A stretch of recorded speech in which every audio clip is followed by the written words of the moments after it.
Hello and welcome back to GV Educator. This is your educator Gami Gogo. So this is a continuous, topic of our chapter, molecular basis of inheritance. Okay.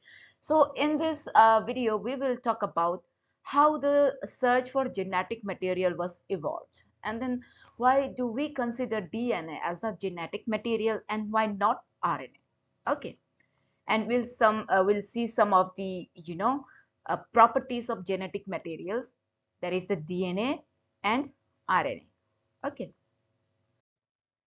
so you see by 1926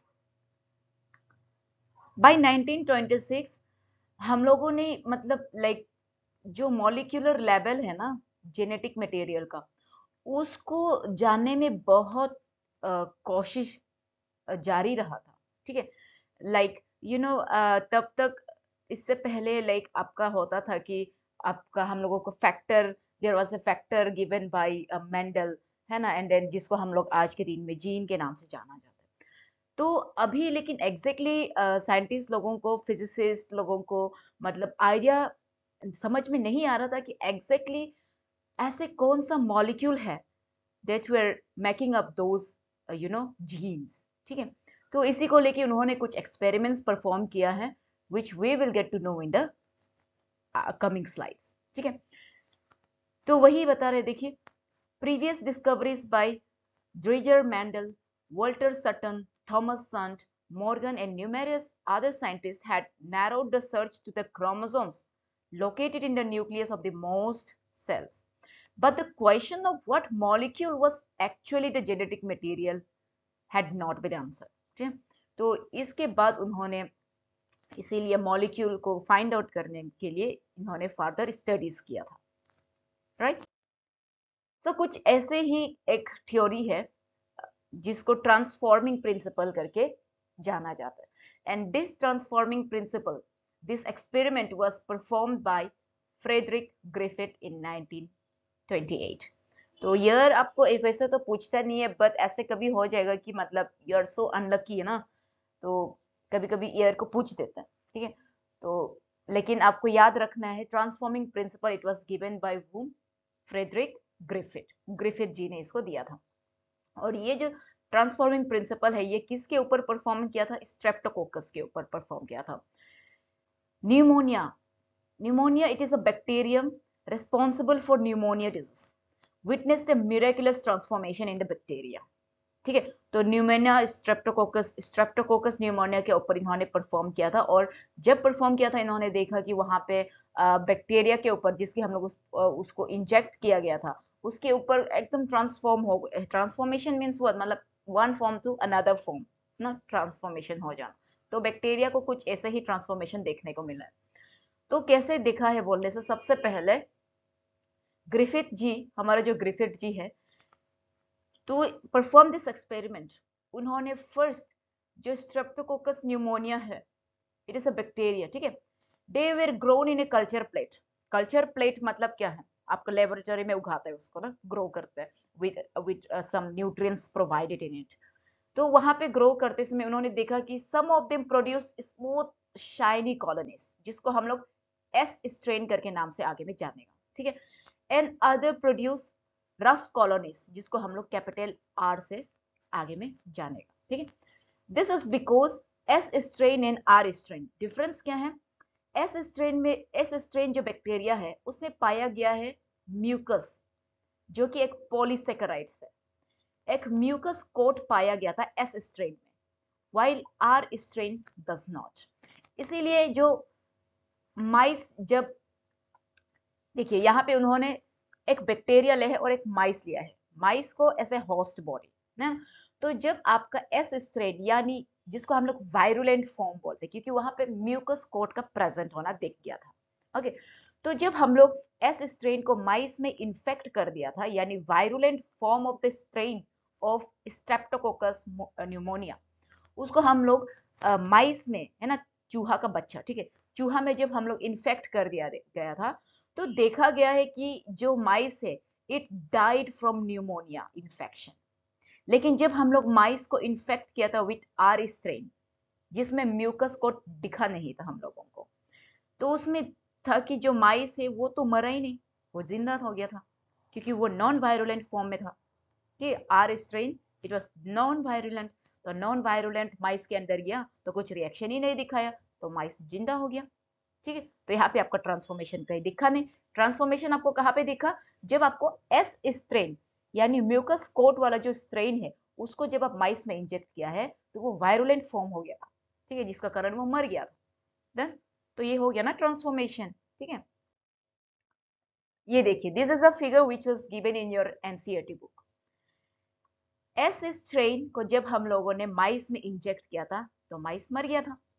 ठीक है, फिर जब R strain को फिर दूसरा माइस में inject किया है तो माइस लीव हुआ था, माइस जिंदा था।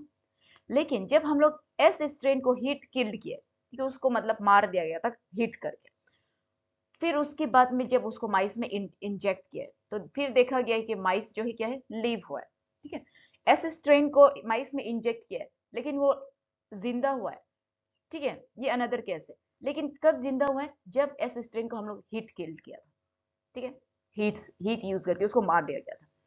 लेकिन अभी और एक दूसरा ट्रांसफॉर्मेशन हम लोगों को देखने मिलेगा, जिसमें आप एस स्ट्रेन जो हिट किल है एंड आर स्ट्रेन जो लाइव है, ये दोनों को कंबाइन करके when you are injecting it into the mice, आप देखा गया कि माइस जो है मर जाता है।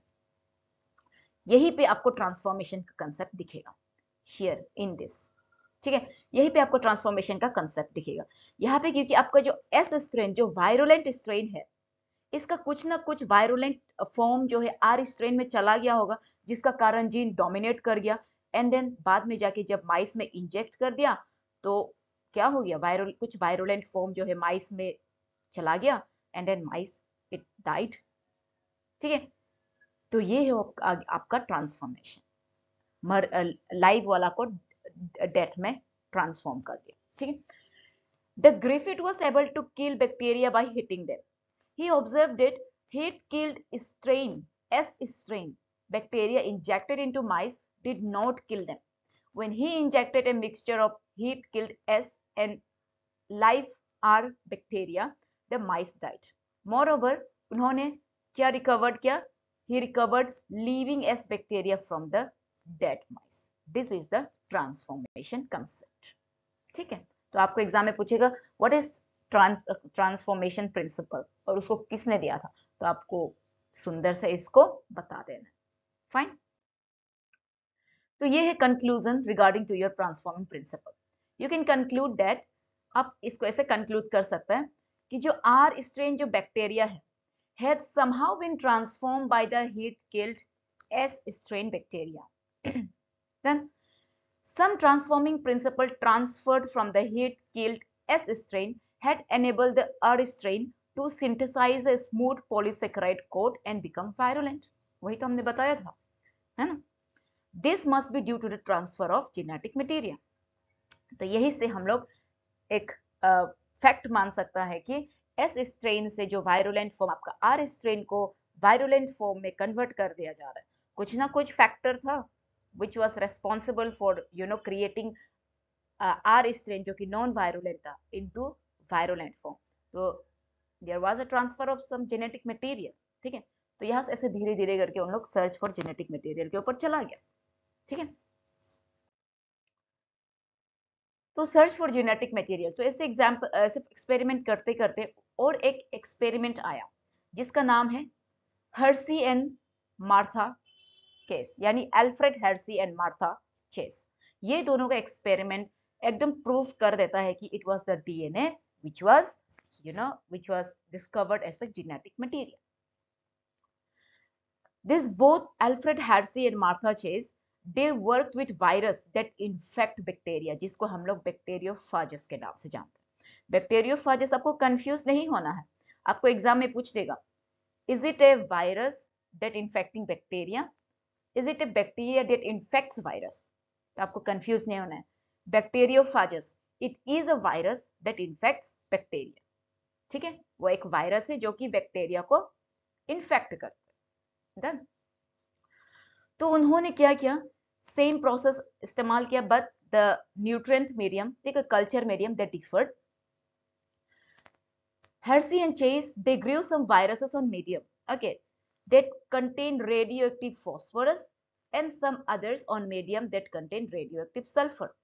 देखिए उन्होंने दो मीडियम यूज किया था, एक तो है रेडियो एक्टिव फॉस्फोरस और दूसरा है radioactive sulphur. And then देखा गया कि जो virus that were grown in the presence of radioactive phosphorus they contain radioactive DNA but not radioactive protein, because क्योंकि जो डीएनए होते हैं they contain phosphorus but protein does not. ठीक है, सिमिलरली जो वायरसेस है which were grown in radioactive sulfur they contain radioactive protein but not radioactive DNA, क्योंकि आपका जो डीएनए है वो तो सल्फर कंटेन करता ही नहीं ना। ठीक है, तो देखिए सो रेडियोएक्टिव फैजेस, यू सी ये जो पैराग्राफ है ना, ये जो स्लाइड्स है इसको समझने के लिए आपको ये फिगर समझना पड़ेगा विच आई विल बी एक्सप्लेनिंग, जो कि हम लोगों का नेक्स्ट स्लाइड में है। ठीक है, तो आफ्टर अंडरस्टैंडिंग दैट स्लाइड आप ये स्लाइड्स को पढ़िएगा तब आपको और समझ में आए। देन ठीक है, तो आप इसको ये जो पैराग्राफ है, ये जो स्लाइड्स है, इसको आप you can you know make it a note down करिएगा after listening to the next slides. ठीक है, क्योंकि वहां पे आप फिगर के साथ समझने से क्या होता है कि थोड़ा और आसानी रहते हैं, और वही जो फिगर के जो लैंग्वेज है ना उसको ही यहाँ पे लैंग्वेज के फॉर्म में दिया गया है। डन, ठीक है, तो देखिए ये डायग्राम है which is showing the Hershey and Chase experiment. ठीक है, जिसने प्रूव किया था कि DNA was a genetic material. ठीक है, तो सबसे पहले बैक्टीरियोफाजस हमने लिया था, it is a virus that infects bacteria, और suppose this is our E coli bacteria, है ना, and this is a virus, this is a virus, this is a bacteriophage. ठीक है, which was grown in radioactive sulfur labeled protein capsule है यहाँ पे। ठीक है, and suppose this is a bacteriophage which was grown in radioactive phosphorus labeled DNA, यहाँ पे protein नहीं है, there is no protein, there is only label DNA, ये याद रखिएगा, और यहाँ पे डीएनए नहीं है, देयर इज अ प्रोटीन। ठीक है, प्रोटीन लेवल। तो जब देखा गया कि ये जो वायरस है इसको इन्फेक्शन किया गया है, ठीक है, फर्स्ट स्टेप क्या है हम लोगों का, इन्फेक्शन। तो जब इन्फेक्शन किया गया है अपना रेस्पेक्टिव ई कोलाई में, तो उसमें फिर ब्लेंडिंग, नेक्स्ट स्टेप आता है ब्लेंडिंग, इन्फेक्शन के बाद ब्लेंडिंग, एकदम से उसको मतलब मिक्स करना। ठीक है, तो मिक्स करने के बाद अभी सेंट्रीफ्यूगेशन आ गया।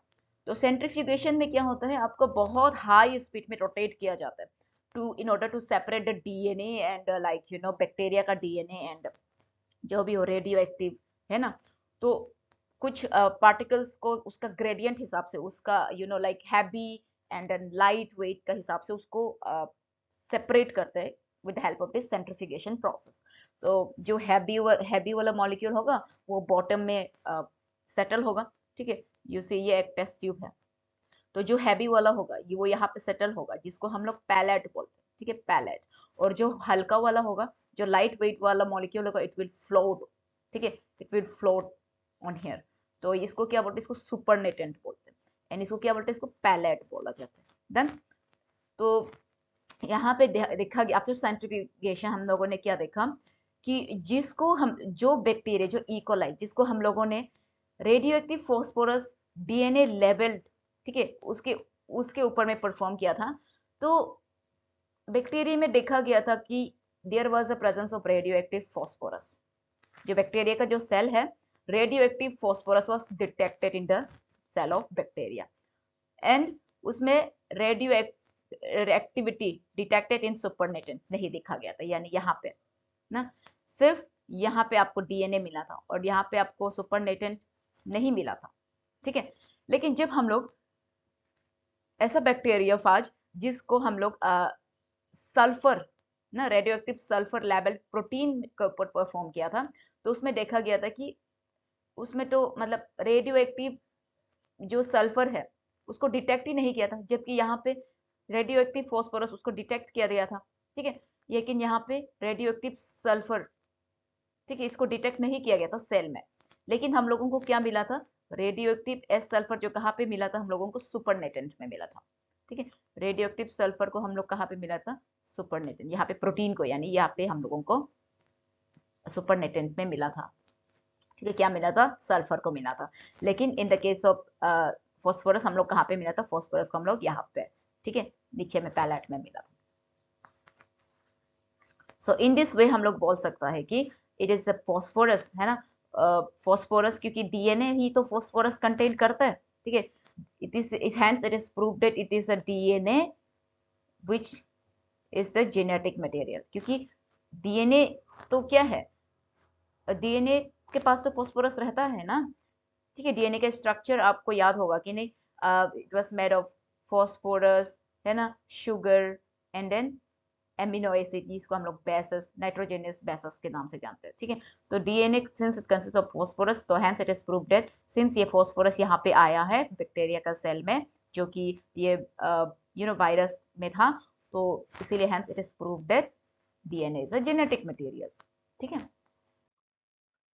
सो what should be the properties of a genetic material. एक मॉलिक्यूल को जेनेटिक मटेरियल होने के लिए उसका क्या क्या प्रॉपर्टीज होना चाहिए। First of all it should be able to replicate, ठीक है, मतलब खुद को रेप्लिका बनाना पड़ेगा। रेप्लिका बनाने का एक वो होना पड़ेगा, प्रॉपर्टी होना पड़ेगा, रेप्लिकेशन मतलब खुद का कॉपी बनाना, ठीक है। And then it should be stable chemically and structurally, ठीक है, स्टेबल होना जरूरी है। It should provide the scope for slow changes, जिसको हम लोग म्यूटेशन बोलते हैं, ठीक है। तो ज्यादा म्यूटेशन होने से वो अच्छा नहीं है, ठीक है। तो जेनेटिक मटेरियल के लिए आपको बहुत कम म्यूटेशन देखने को मिलना चाहिए, ठीक है।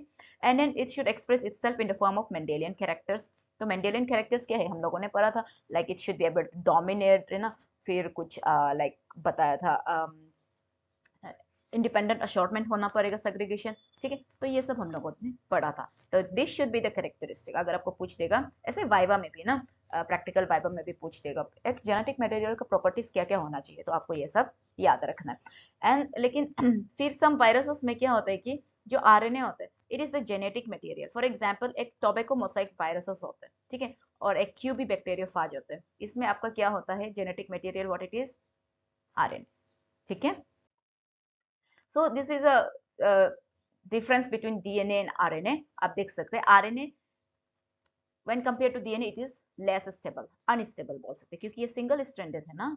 लेकिन when you talk about DNA it is double stranded, ठीक है, इसीलिए मोर स्टेबल है। और जो डीएन आरएनए है it is more reactive, since it is single strand वो अनस्टेबल है, वो इसीलिए ज्यादा रिएक्टिव दिखाते हैं ना। जब हम लोग भी तो होता है ना लाइफ में, जब कुछ अनस्टेबल होता है कि दुखी परेशानी, मतलब लाइक कुछ नहीं हो रहा है लाइफ में, पढ़ाई नहीं हो रहा है हमसे, है ना, घर वाला पूरा सुना रहे, तो एकदम से अनस्टेबल लाइफ होता है, तो उसमें आपका रिएक्शन, मतलब गुस्सा भी बहुत जल्दी जल्दी आ जाता है। तो उसी तरह आप चीज को रिलेट कर सकते हैं, तो रिएक्शन ज्यादा होता है यहाँ पे। लेकिन डीएनए में आपका लेस रिएक्शन देखा गया था, क्योंकि वो मोर स्टेबल है ना। एंड देन आरएनए में आपको दिखेगा कि RNA being unstable mutate eight faster rate, faster rate में वो म्यूटेट कर जाता है, लेकिन डीएनए वो स्लोअर रेट में म्यूटेट कर जाता है। And uracil in place of thymine, हम लोगों को पता है क्या क्या अमीनो, क्या क्या नाइट्रोजनस बेसिस था, amino, adenine, thymine, guanine, cytosine, ठीक है। आरएनए में सब प्रेजेंट है, लेकिन इन प्लेस ऑफ थायमिन हम लोगों को क्या दिखने को मिलता है, यूरासिल दिखने को मिलता है। This is a very important point. And then आपका थायमिन ये तो प्रेजेंट होता ही है डीएनए में, ठीक है। एंड देन जो आरएनए है it codes for the synthesis of proteins, ठीक है, and it is single stranded. And जो डीएनए होता है it is dependent on RNA for synthesis of proteins, ठीक है। आरएनए तो डायरेक्ट खुद ब खुद मतलब प्रोटीन्स बना सकते हैं, लेकिन डीएनए जो है आरएनए के ऊपर डिपेंड करता है प्रोटीन बनाने के लिए, ठीक है। एंड देन डीएनए जो है it is a double stranded, ठीक है, difference, this is a difference between DNA and RNA, एकदम बेसिक सा डिफरेंस, ठीक है। And RNA world, RNA world मतलब आरएनए क्या है, ठीक है। आरएनए सबसे अगर पहले माना जाए ना, तो it is the first genetic material, और ऐसे भी माना जाता है कि जो डीएनए होते हैं it is evolve from the RNA, ठीक है। कुछ केमिकल मॉडिफिकेशन होने के बाद ना, कुछ म्यूटेशन होने के बाद इट वाज कंफर्म दैट जो डीएनए है it was evolve from RNA. ये स्टेटमेंट क्वेश्चन में भी पूछ सकते हैं आपको, ठीक है। जो is it the DNA which was evolve from RNA, या फिर इट वाज द आरएनए जो डीएनए से इवॉल्व किया, आपको पूछ सकते हैं। तो आपको याद रखना इट वाज द डीएनए जो कि आरएनए से इवॉल्व हुआ है। Then DNA being double stranded and having complementary strand further resist changes by evolving a process of repair, ठीक है, कुछ रिपेयर प्रोसेस होता है, ठीक है, जिसका कारण कॉम्प्लीमेंट्री स्ट्रैंड जो है बाद में मतलब आपस में जोड़ जाते हैं, ठीक है। यानी किस किस के साथ जोड़ते हैं, ए जो है किसके साथ जोड़ते हैं, ए जो है टी के साथ जोड़ते हैं, जी जो है किसके साथ जोड़ते हैं, जी जो है सी के साथ जोड़ते हैं, ये ट्रिपल बॉन्ड और ये डबल बॉन्ड, ठीक है। So this was all about our today's video, today's topic, genetic search for genetic material, है ना? So पढ़िएगा, do continue your study and make a proper note out of it.